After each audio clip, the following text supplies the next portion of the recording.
What's going on, everybody? This is Jim from www.unblindforlife.blogspot.com with the CoffeeHouseNews for May 6th, 2009. Interesting developments. I wanted to talk about Bernanke and the Fed for a minute.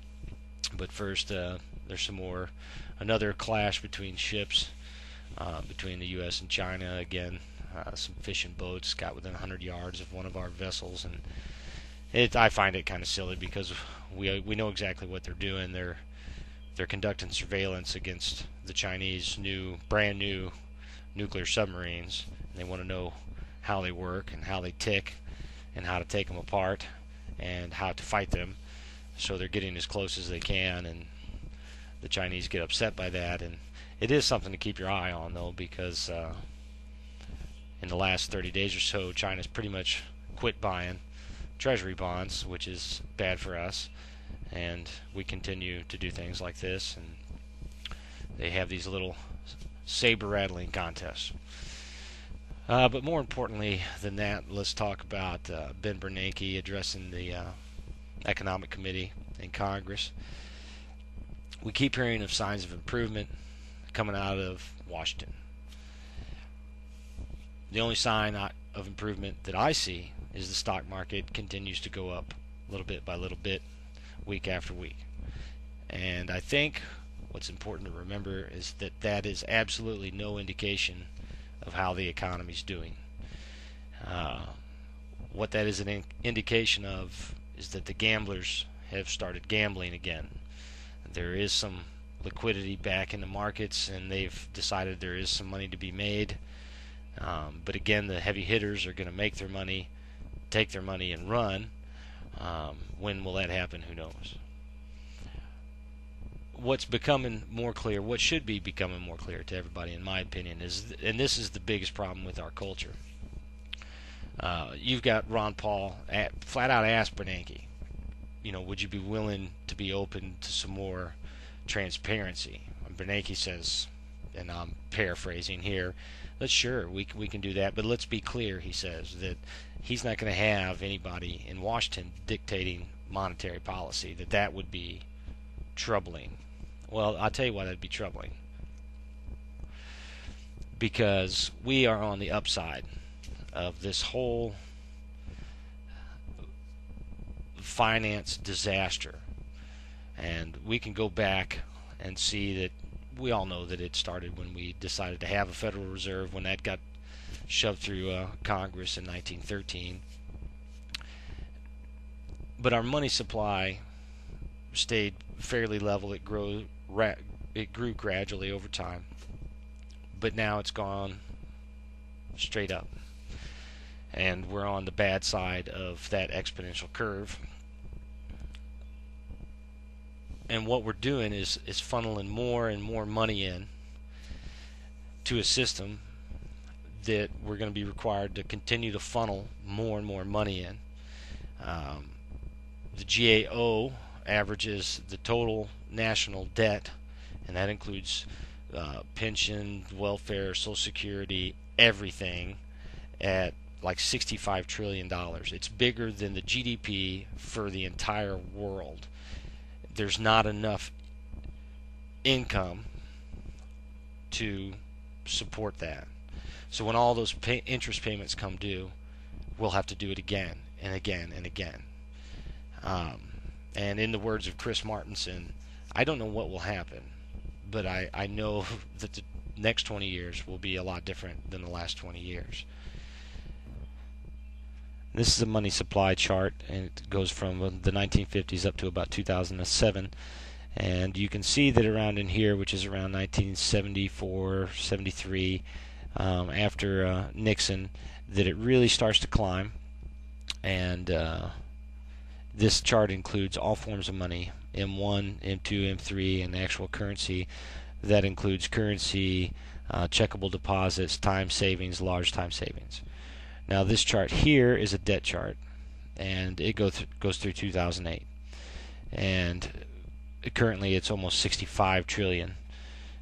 And you can see how quickly it's going up, and here is the income. And can you imagine? Can you extrapolate this into the future? And what are we going to do about this debt, and how it's going to continue to climb versus our income? So it's easy to see that since the early 70s, when the last vestiges of the gold standard were repealed by Nixon, what's happened to our money supply? It's grown exponentially. And so has our debt grown exponentially.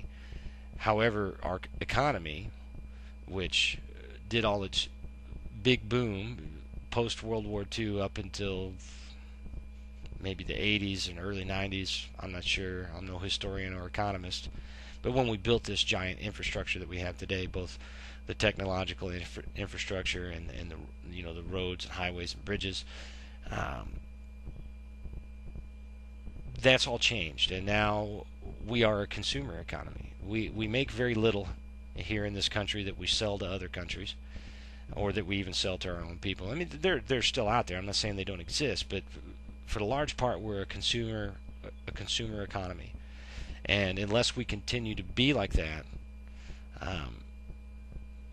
this idea, this model they have of our economy is just going to continue to go through these cycles.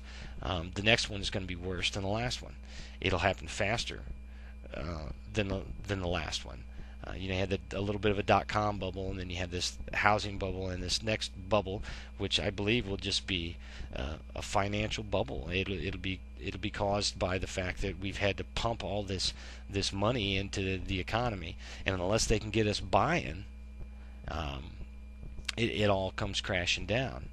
And I think they should have let these banks fail. Now, I've heard people say that, well, if you let the banks fail, then all these people are going to lose their savings, what have you. And I feel sorry for those people. However, that goes back to the problem with this culture and the public school system. They don't teach any of these kids how this works.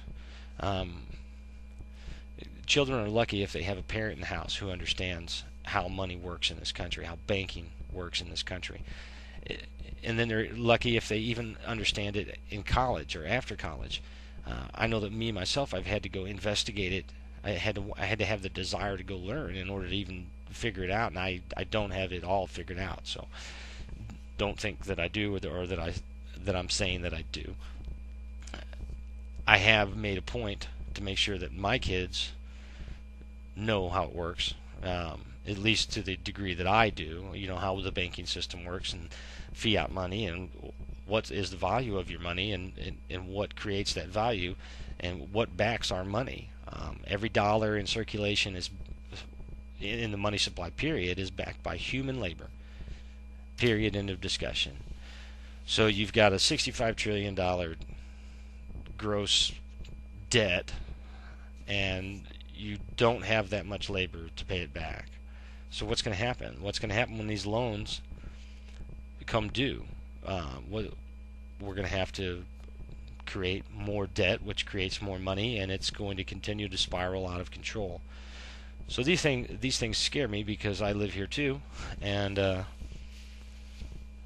I'm really trying to prepare myself for where will I go, and what will I do, and how will I live when there is no money, or how will I live when this whole system just comes crumbling down. And I don't know that I'll be upset when it does. Civilization is not sustainable. Suburbia is not sustainable. Fiat money and these bankers are not sustainable. On a final note, I will tell you that for me, the biggest single learning tool I had in the recent months was from Chris Martenson. www.chrismartenson.com. He's not an economist. He's not a financial guy. He does have a PhD, and he looks at these things from a more scientific view, from a more analytical view. He's got a program called the Crash Course you can watch for free. It will take you a couple hours, and he'll walk you through in baby steps. If you don't know what we're talking about when we say fiat money, or the Federal Reserve, or how money is created, or how the banking system works, he'll take you right through that. leave me your comments and your ideas, because I don't know it all, and I would love to learn more. And so if you got links to other videos or other places, feel free to leave them.